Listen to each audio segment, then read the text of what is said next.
absolutely clueless. Well, you do worry, don't you, that Rachel Reeves, Rachel Thieves as she's become known, or Rachel Rubbish, she's now called by the leader, by the head of Ryanair, which we might get to in a minute. She doesn't appear to have a clue about economics. She just doesn't seem to know hard sums, does she? Well, she doesn't, as I said, she doesn't know the difference between debt and deficit, national debt and national deficit. She's really, really clueless. And also, I mean, so many of the policies that we've seen since Labour came in that dark day in July, we've seen so many of the policies that just don't make sense, that will end up costing more. The private schools thing, the pensioners who are just basically... All of the tax grabs. They're making no money at all. The savings that are no savings, the savings that are nibbling at the edges and making people's lives absolutely miserable. Pensioners this winter freezing to death in their homes, ending up in hospital, and look at the hospitals. Oh, now we've got people dying in corridors. Well, yeah, that's because you've made people really sick and frozen at home. We know that, you know, excess deaths in winter are often from older people who are very, very cold. Very cold. So and very savings vulnerable. are not savings at all. No, there are really other not. ways of making those savings. The private schools thing. I know, let's get rid of all the private schools. People have to transfer into state schools. Oh, guess what? We don't have enough space in state schools. What are we going to do? I know, let's bus them to the next town. The whole thing. The whole thing. And meanwhile, there is money for migrants coming into our country. Yeah, if you fancy a new puffer jacket. Let's get a voice note from James. Good morning, Mike. Now, if I was the Chancellor, I'd stop all foreign aid for the foreseeable future. I'm old school. I believe in charity starts at home. The British people should be looked after. We pay a stupid amount of tax now. And what? The roads are shit. You can't get a doctor's appointment. It's an absolute disgrace how much tax we pay now. Here, Mike, hide your money because I think they're going to come for you next, mate. Cheers, mate. Have a great one. I think they will. I've got a new policy. I'm going to spend all my money rather than actually let them take it off me in tax. And that's what I was trying to do the other day anyway, so quite successfully. James, thank you very much indeed for that. Loads of people are so fed up with this government. But, you know, one good thing, apparently, is that we're going to be at front and centre of the new technological revolution. Because according to the Sun newspaper, page 2, it's the end of no signal for calls, right? The UK beats Musk in phone space race. Apparently, Vodafone, British telecom firm, has beaten tech billionaire Elon Musk in the mobile space race. The breakthrough will make the UK the first to connect calls to standard handsets via satellite. Now, this is a great move, right? Because I was saying just the other day, you can't go to certain parts of this country and actually get a phone signal of any kind. I haven't been to Dorset recently, but whenever I used to go there, which was quite a lot at one particular time, I used to go to Corfe Castle quite a bit. And you used to have, I don't know if you know Corfe Castle, you used to have to walk to the top of the high street where it's slightly elevated and where there's a very nice warmer or a very lovely bakery, and you had to hold the phone up in the air like that to get an email. Right? So literally to get an email or to get any kind of signal. You couldn't talk to anyone because if you were standing with the phone here, there was no signal at all. And even now, around parts of South London, which is meant to be the capital and one of the biggest cities in the world, the phone will suddenly go dead when you go past certain parts of, you know, the areas that I drive through on a regular basis. There's no rhyme or reason for it. It's hopeless. This is the worst phone signal area in the world that I've ever been to. I went to Cyprus on holiday. Phone signal was brilliant. You know, Wi-Fi was great. You know, 4G, 5G, whatever you like. Everywhere in America works really well. Montenegro, brilliant. I mean, everywhere I've been, they've got better signal than here. I know, and I wonder really how we're going to be Elon Musk in the phone space race. The idea, given that, as you say, these black spots all over the country, how on earth we're going to rig up all these satellites out in space and get amazing coverage? I know. Just kind of never mind the 21st century. Front page of the Sun, by the way, a bit different this morning to everybody else. They've got an exclusive on Chaos, a celebrity hotel in Oxfordshire, where apparently Manchester United's legends were having a party. Nicky Butt's 50th birthday party, apparently. There's a police investigation going on after an alleged headbutt left a security guard with a suspected broken nose.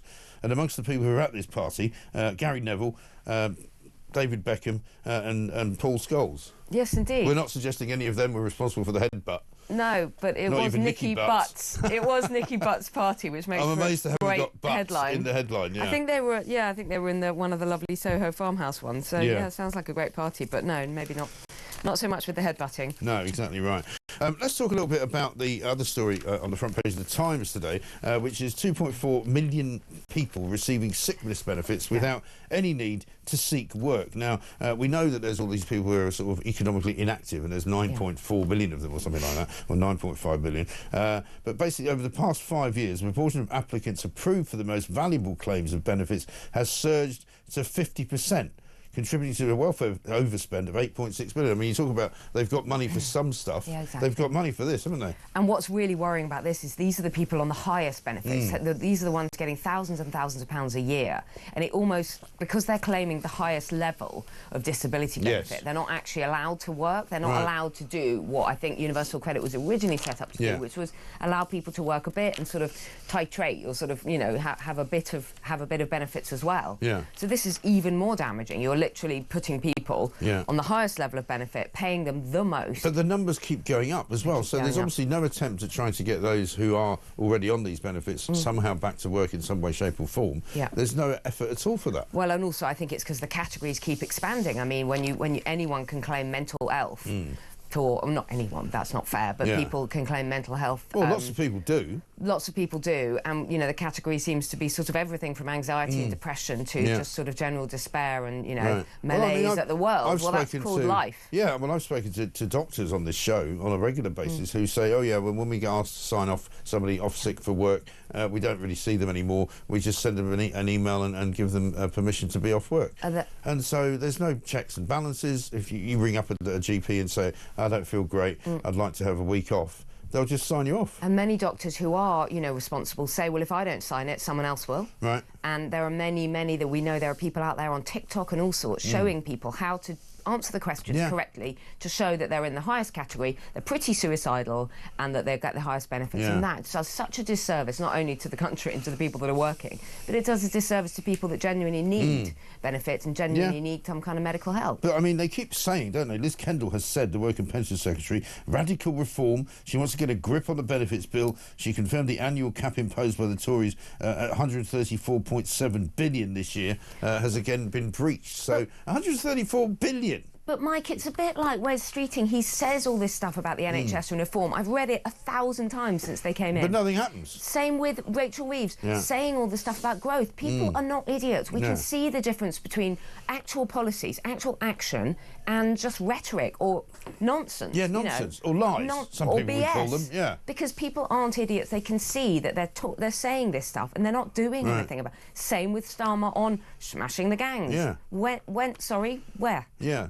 Which gang have you smashed? Seem to be going well. He still found that bloke months ago, that Turkish bloke. Oh, yeah, or the Kurd. Yeah, he was Kurdish, wasn't he? What happened to him? Yeah, he's probably been sent for given trial a new somewhere. jacket. Yeah, he's got a new jacket, some new shoes, flip-flops, you know, new phone. He had some fuel on his trousers, so he got a new pair of Levi's. Very good, marvellous. How about this one? Attacks against retail staff and shop thefts have hit record levels. More than 2,000 violent and abusive incidents occurred each day in 2023 and 2024, according to a new survey. Unbelievable. 55,000 thefts a day. Yes, because people are acting with impunity. Because there is, I mean, it must be a grim time, and that's what this article's saying, to work in retail. Oh, awful. I mean, I don't know about the abuse. I mean, I think people are a bit kind of, ooh, well, I was saying this the other day. No, shoplifting you know, and I'm one of those old-fashioned shoppers. You know, I tend to go and pay for what I've actually taken off the shelves, and they look at me as if, what are you doing? I'm paying for it. Oh, really? Well, nobody else is. Are you actually paying for it? It feels like that. It actually feels like I'm the only one paying for anything. But when the police just have stopped attending any kind of shoplifting incidents, even the ones where they go in with their trolley, clear out the beer fridges, clear out, I don't know, the cigarette thing, clear out all the high-value stuff, and then walk out the shop. When the police have even stopped attending those, yes, shoplifters just think, I'll do what I want. I'll take what I want. They're shoplifting to order. Yeah. I know. It's incredible. What's going on with this country? I know that's a question we ask quite regularly. But the police are pursuing Facebook people instead. Well, they're pursuing, did you see that footage of them pursuing a woman on a mobility scooter? Yes. We played that the other day, and that was actually a shoplifting incident. Amazingly, they turned up for that. Yes. But they couldn't actually be bothered getting out of the car to walk faster than she was driving, which they could have done, and stop her. Instead, they kept driving the car up to where she was, and then she kept going around them. Here it is. I mean, it was up in Sheffield, and this old woman on a mobility scooter. It's hilarious. I don't know if you've seen it. and they've got the blue lights on, right? They've got the sirens on. She's doing about 7 miles an hour. Absolutely brilliant. Give her a medal. She makes it onto Plank of the Week. I can exclusively reveal. Actually, it's the police that make it onto Plank of the Week. But every time they try to stop her, she just goes round them. Why do they not get out of the car and run after her and stop her? Yeah. It's incredible. Absolutely incredible. Anyway, more from myself and Emma Wolf coming up very shortly.